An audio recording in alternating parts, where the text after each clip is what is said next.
Teman-teman selamat pagi, balik lagi di channel Hobi Durian. Kemarin ada yang komen, Mas, daun durian saya kenapa ya kok kuning?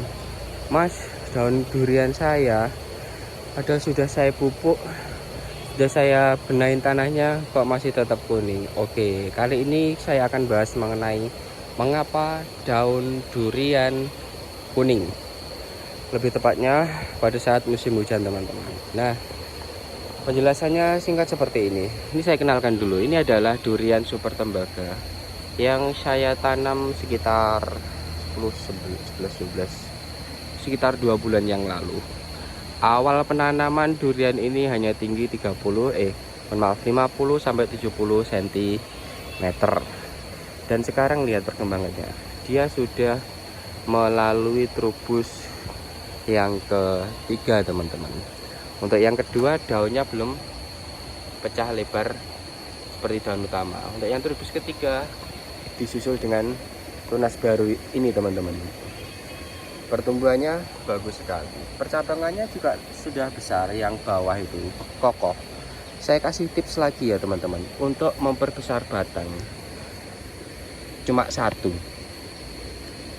potong dari ujung batang tersebut.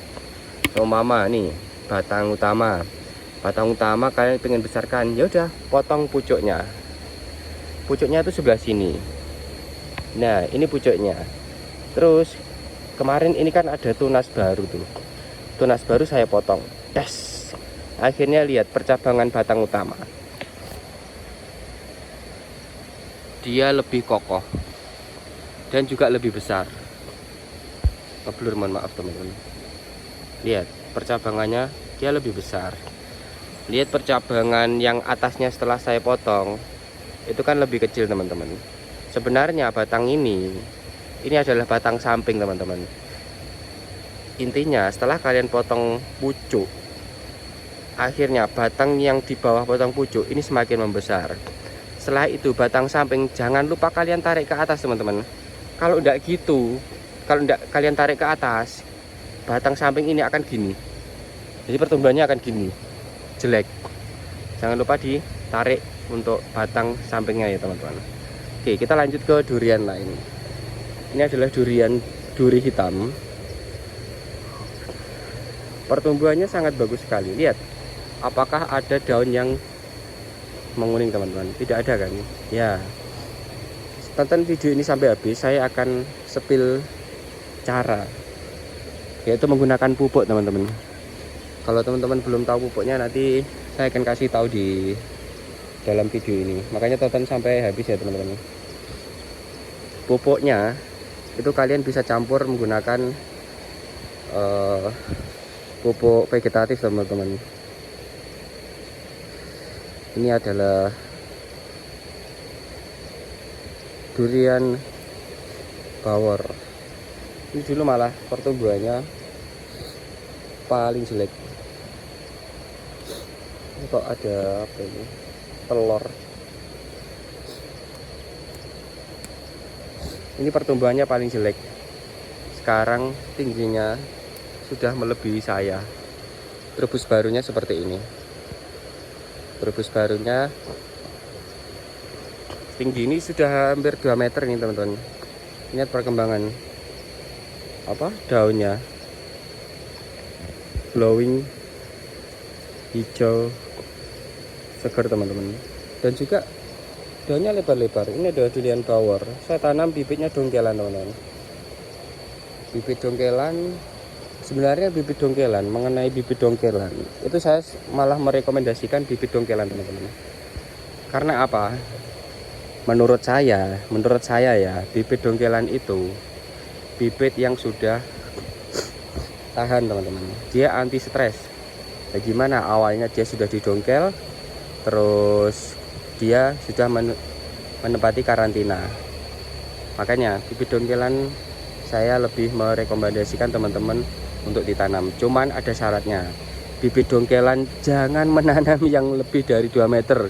2 meter itu sudah terlalu tinggi, teman-teman. Logikanya apa?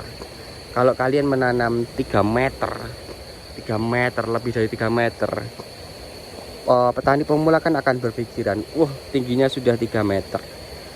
pohonnya, batangnya juga sudah besar.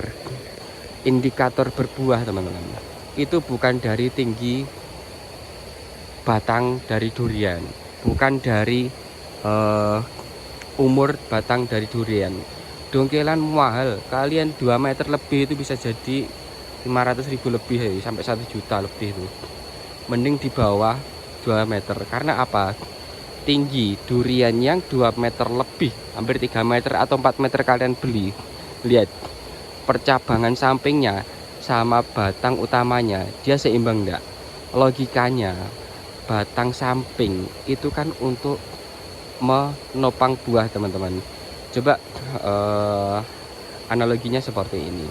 Batangnya tinggi menjulang ke atas, kemudian batang sampingnya itu kecil, pasti kecil sama seperti ini. Dia bisa berbuah enggak bakalan bisa. Dia malah akan beradaptasi lebih lama. Jadi prosesnya batang itu akan tumbuh besar lagi, batang samping juga akan menyesuaikan dengan batang utama. Batang utamanya sudah sebesar ini, batang sampingnya kecil, sama aja kalian merawat pohon durian dengan tinggi di bawah 2 meter. Yang apa ya, pasnya itu kayak gini teman-teman.